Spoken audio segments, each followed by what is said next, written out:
And once again, welcome to the morning show here on Arise News. Time now for a week that was, taking a look at the top stories that made headlines around the globe this week. Well, reactions are still trailing Thursday night's attacks against terrorist targets in the northwest of Nigeria by the United States military. Well, earlier on, U.S. President Donald Trump had announced through his Truth Social account that the U.S. carried out powerful and deadly airstrikes against Islamic State forces in the country. Now, the move followed weeks of criticism over what he called the Nigerian government's failure to stop attacks on Christians. While the details of the strikes and the extent of the damage were not provided, a U.S. Defense Department official said the operations were conducted in coordination with Nigeria, with approval from our government. Nigeria's Ministry of Foreign Affairs confirmed the cooperation involving intelligence sharing and strategic coordination in line with international law and respect for sovereignty.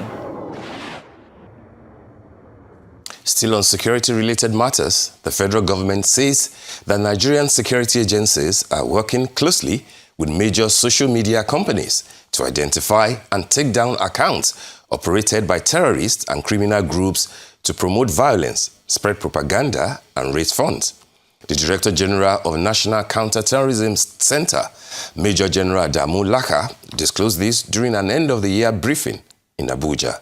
Our Rice News correspondent, Ferdinand Duroha, reports. As 2026 beckons, Nigeria might be the next country to clamp down on social media.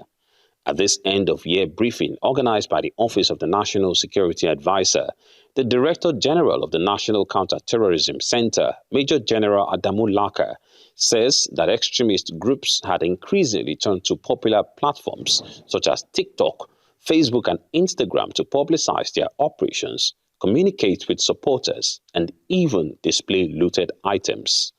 He says security agencies have engaged these companies behind these platforms on several occasions to address posts and accounts that pose serious threats to national security. All I will say is only if you knew how many platforms we take down. We have had so many meetings with these social media houses, TikTok, Instagram, Snapchat, which other one? Facebook, X. We have meetings with them. They are a business. They are looking for more people to subscribe and so on. But we have meetings with them. We explain to them the effects of certain posts on our national security, and they take it down. We are talking about terrorism evolving. You understand? Their tactics evolving. These are all parts of it. But for every time they come up with something new, we try as much as possible to address it. I will not relent. We'll continue to address such things. The Director General further reveals that ransom payments remain a major source of terror financing, with kidnappers increasingly exploiting point-of-sale operators to move funds. Another problem we're having is all these POS operators and so on. You see that transfer has been made by a terrorist, by a victim to a terrorist. He will provide account number. You find that it's a POS operator. The people, kidnappers will give a POS operator's number. You transfer the money to the POS operator. Then they will go and pick up the money for the POS operators. So we are working on it. We are doing our best and we will not relent. While acknowledging the challenges posed by porous borders and instability in the Sahel region, Laka assures Nigerians that security agencies would continue to strengthen both physical and digital counter-terrorism measures. Ferdinand Duroha, Arise News. All right, two important stories there, Hawan. The story from the DG, Laka, anti-terrorism organization, agency in Nigeria, Yes. saying, basically addressing the press to reel out what they've been doing in engaging with technology companies and why they do need to do more, which of course is commendable. It is what is expected of them. It's about time. At least he he highlighted the fact that this is not the first time they will be doing it. That telling the reporters and journalists if they knew the amount of engagement they've been having with technology companies and social media platform owners, and the number that they have deleted, removed over time, that will be surprised. So if you've been doing that, I'm wondering what was the basis of this, press conference? Okay, so if they are entering a new gear, a new, maybe bigger plan for next year, now that it looks like there are coordinated attacks, together with the American government, with the terror, maybe there's a lot more that they can do. But I didn't understand the aspect of the POS operator. Yeah. It sounded to me like he was, raising his hands up in the air, and that there's nothing we can do. That we really don't know. He says they're trying. That it's a problem that really they are being confronted with, which sounded to me like what Minister Bosun Tijani also said the other day, a few weeks ago, when he had an interview on television, and people said, but terrorists and kidnappers are always making calls. Always using technology to talk to each other, to collect ransom, to operate. What are you doing? He gave excuses that ordinarily, if he wasn't in government, he would have spoken quite differently. Clearly, he doesn't want to get in too much but then water. He's in government. DG Laka, is also in government, and they're saying that, we've got problems, but we're trying to deal with it. Didn't sound very convincing, but again, maybe there's a whole lot more that can be done, particularly in this new engagement and collaboration with the United States. And of course, talking about the Christmas gift, in quote. The Christmas bombing, yes, the unfortunately. bombing. Fortunately or unfortunately, it has happened. Yeah. And we knew that we will get to this stage. You may not always agree with Donald Trump, but of course, when he says, you can almost predict him, almost always predict him. If he says this is where I'm going, maybe he might make a few delays here and there, but that ultimately, that's where it will go. You may not agree with him. So we knew when Trump says that this is what we will do, we will have to hit terrorists in Nigeria, we will have to deal with those who are persecuting and killing Christians, we will have to, everything that he said. On Christmas Day, it happened. A few issues, which of course opinions are still divided. Why, for example, will you start with Sokoto, that many people will say, yes, banditry here and there, etc. Yes, it has borders with Zamfara. But then people will be thinking that, what about, the epicenter of terrorism itself, say Borno, say Yobe, and then, of course, the Benue Plateau axis. But of course, when it comes to intelligence, we won't know what took them. We're going to be discussing with a professor in a little while more details, I guess, about that. But even just to take it back to the social media, it's a hydra-headed situation we're dealing with here. You get one platform, another one appears. And they migrate. Yeah. The internet is ever growing. It seems that we are having issues keeping up with the times in order to navigate and create safeguards that would allow for everyone to use social media to the best of their ability. Yeah. It's good that they're having meetings and they're engaging with the individuals that own these platforms, but I don't mean to sound a little pessimistic, but it's a little too late. We have AI. They haven't even started discussing how they're going to tackle that one. We're still worrying about TikTok and all those other social media platforms. And it is quite disgusting because on social media, those terrorists are actually streaming. They have live platforms, they stream, they do all sorts of craziness. People are commenting. It's a whole showcase. Like, how are you going to deal with the mentality of individuals that like to watch a car crash happen in real life? So it's a lot of psychological, sociological issues that we're going to have to deal with as a country. Yeah. Parents are going to have to speak to their children. Schools are going to have to talk to their youth. There needs to be more engagement. It can't just be the government that is going to guardrail social media. Yeah. It's like gas. Yeah. You can't contain it. That's Anyways, true. But so we must have an approach in terms of legislation, that the is type uniform. that you have in the US, the Yes. type that you have in many of the EU countries, Yes. in Turkey, Yes. you know, the sort of, what you're not allowed to do, the sort of content that violates, you know, the laws of the land. Flag it and pull it down. Absolutely. That Flag you it just and have pull to, it down. you know, create a framework that makes it easier for you to deal with the technology companies. Not telling us every time that, oh, we've been having meetings with them, meetings to discuss what. Do you know what this sounds like, Mr. Steve? All this, oh, we're trying so hard, we've been having meetings, we've been engaging. It sounds like what they've been doing with the terror situation for the last 15 years. You know, it's like, now we have a Christmas Day present, unfortunately or fortunately. But it just goes to show that there are massive failures. And it is, it's disheartening for the individuals whose lives have been influenced, you know, the people on ground who are actually dealing with this every day. And on an international level, you know, President Tinubu, my hat's off to him. He has a lot on his plate because it seems like he's in between a rock and a hard place. With his own government at home. Yeah, but you know his position. Yeah, I mean, he signed for the job. Heavy is the head that wears the he crown. He signed up for the job. You know, he prepared for it. You know, yeah, this is tough. I mean, this is tough territory. But of course, you know, we should encourage him to use this opportunity that the collaboration with the American government provides to his own advantage. And I wonder if they're collaborating with them on cybersecurity as well. I mean, it ought to be part of. He didn't necessarily say that, but. I'm sure there's some kind of package deal going on, but we do not know the details about how everything went down for Christmas. But let's just see. Many things will still come out. Yes, you know, in the next few days, we need to know in terms of casualties, in terms of, you know, a lot of people are saying, oh, maybe the rocket was launched from Ghana. You know, the role of AFRICOM in total. What did our men do? What did the Nigerian army actually do beyond claiming to have exchanged, you know, intelligence?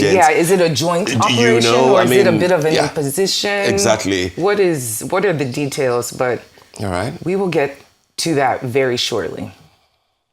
And in more stories, as Christian faithfuls all over the world mark the birth of Jesus Christ, President Bola Tinubu and state governors admonished Nigerians to embrace peace.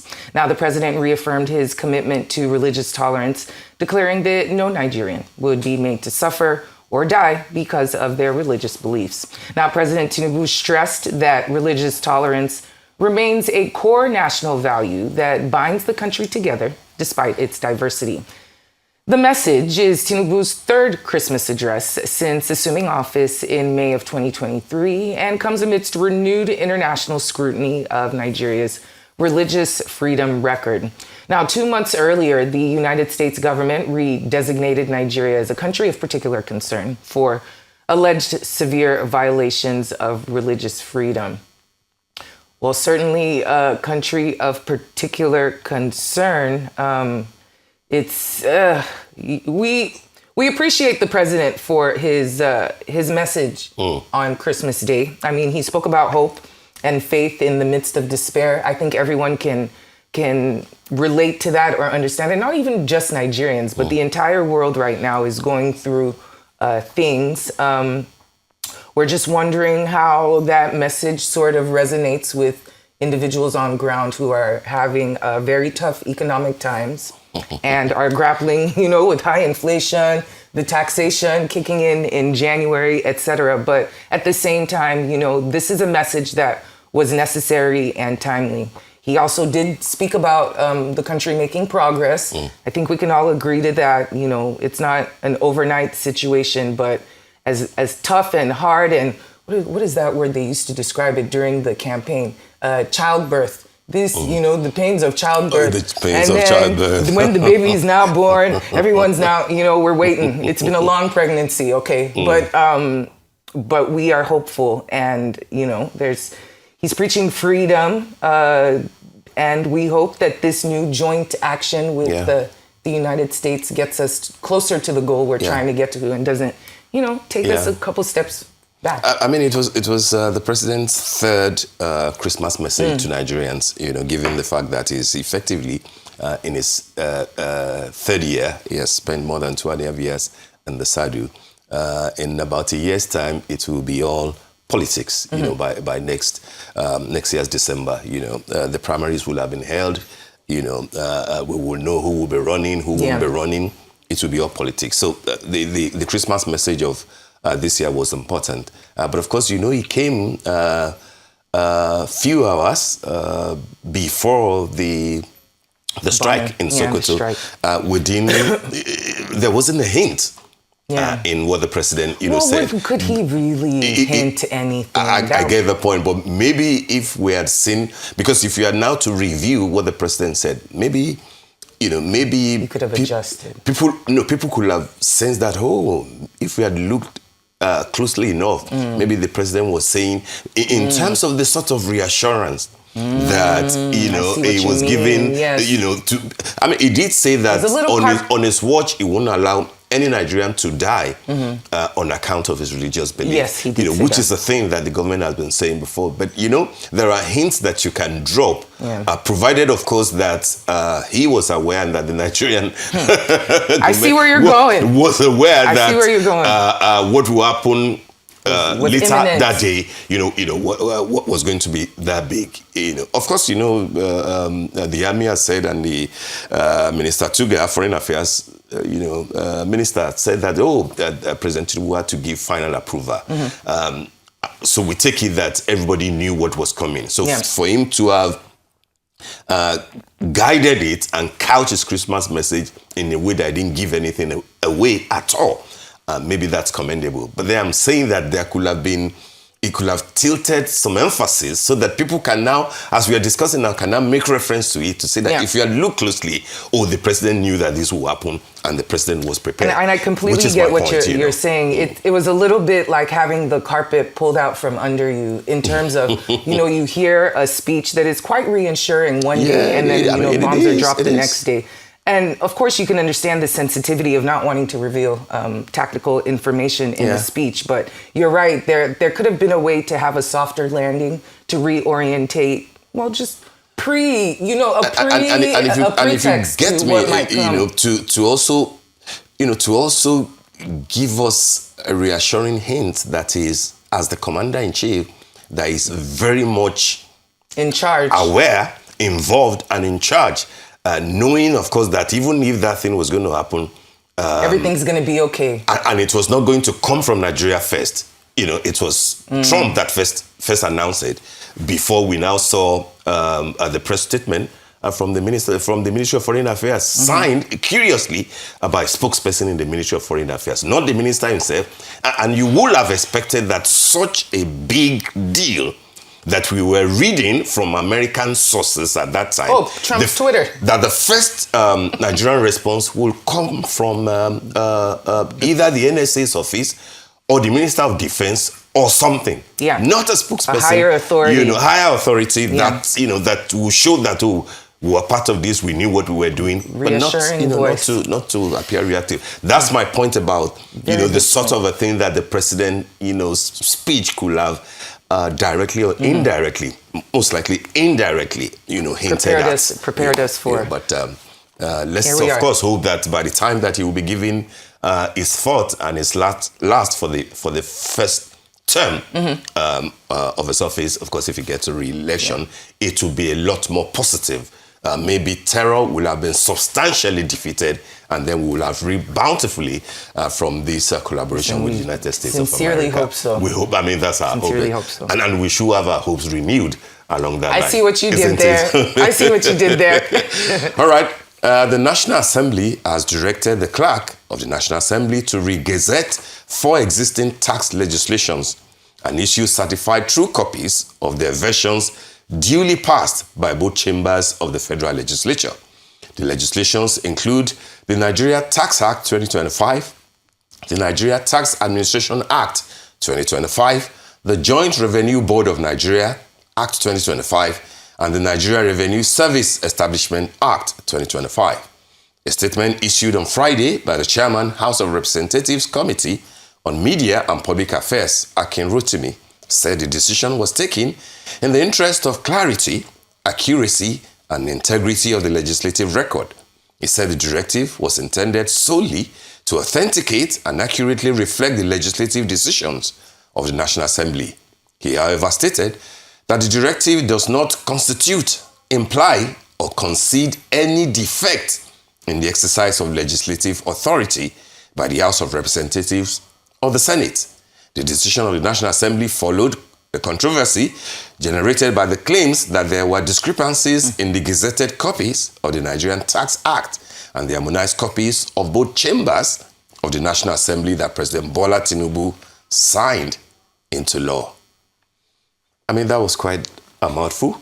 I'll say. And a mouthful, considering the double speak. Yeah, it's very as confusing. It were, that Akinrotimi, the chair of the Media Committee and Publicity Committee for the House of Representatives, if you have to re-gazette a law that was passed, and there's been an uproar in the public and in the media about the fact that, there were discrepancies.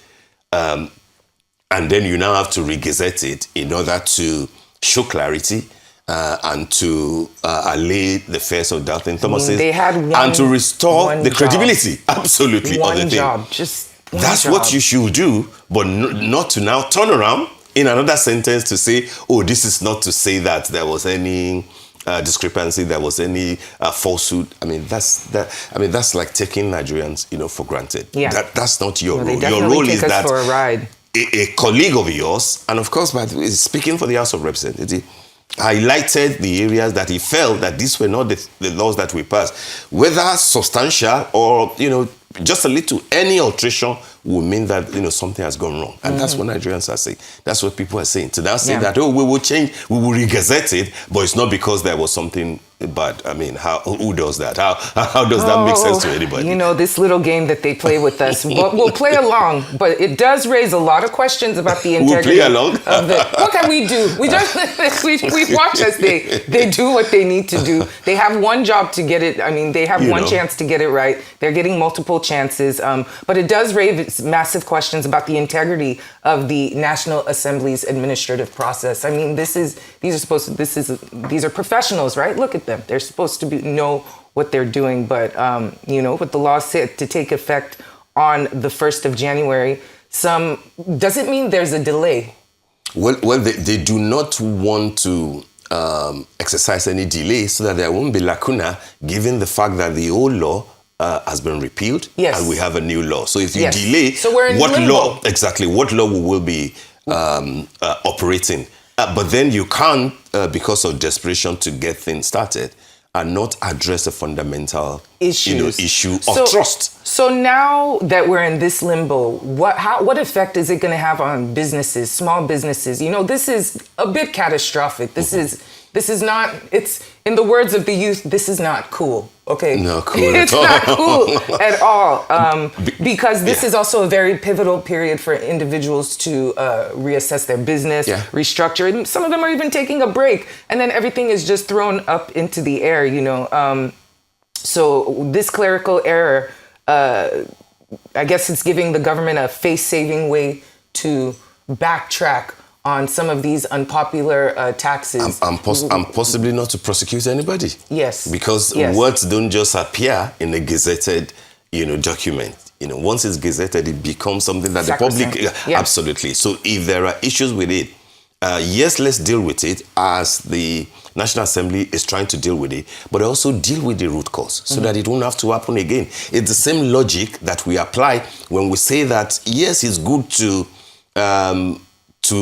get back students and kids that are being kidnapped. But then if you do not deal with the root source, deal with kidnappers, it will be, the cancer is still there. And that's the logic that we should apply here. Yes, correct the law, but then let's know what went wrong so that it won't have to happen again. Very well said. All right, in more stories, a major fire broke out on Tuesday at a high-rise commercial building on Lagos Island, prompting an emergency response from multiple fire stations across the state. Now, according to a press release issued by the Lagos Fire and Rescue Service, the incident occurred at the Great Nigeria Insurance House on Martin Street in Lagos Island. Officials explained that the affected property is largely a commercial facility. They said the building is primarily used for warehouse storage and the sale of clothing materials, with corporate offices and a few shops, and that are all located within that premises. This was what the services said. Now, the Lagos State Fire and Rescue Service confirmed that no lives had been lost at the time of this statement. We're that's very fortunate that no lives were lost. It's always unfortunate when a fire incident happens. It's a dicey period over the holidays as well in terms of response, in terms of the amount of people that are around that area and the amount of the fast response maybe from the fire services, et cetera. This is an issue we have been dealing with. It's a building that isn't collapsing. It's a building that's been, that's catching fire. These are not situations that can be predicted. They can definitely be prevented.